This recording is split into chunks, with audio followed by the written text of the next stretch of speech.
We're standing here, Doug, in the middle of a kind of a farm museum. We had some old farming implements left over from the Turner farm, and instead of hauling them off site, we built a fence around them and left them in the middle of a pear orchard. Also in the middle of this museum is a monument to our friend Gordie.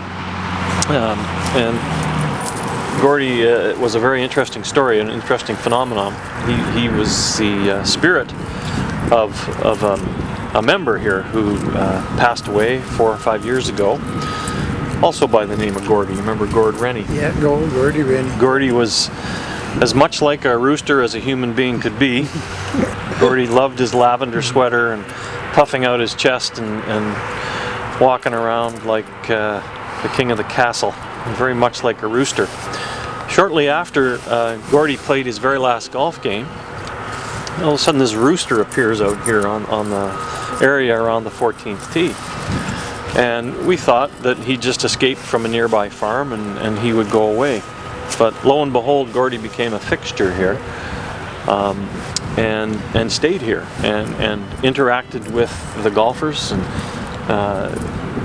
greeted them as they came onto the 13th green and gave them an especially affectionate greeting if they had a cookie or some birdseed. That's right. And the members really took to Gordie and would bring him food, and even when they weren't golfing, some of them would walk out here and bring him treats, especially on cold days when they knew there weren't going to be many golfers around. Sadly, Gordie passed away under mysterious circumstances about a year and a half ago. The homicide investigation continues. That's right. We're determined to find the culprit, whether it be a beast or human. But Gordie's no longer with us, but his memory certainly is, and he made a big impact, as I don't know of any other rooster that had a funeral and had 30 or 40 people show up to the service.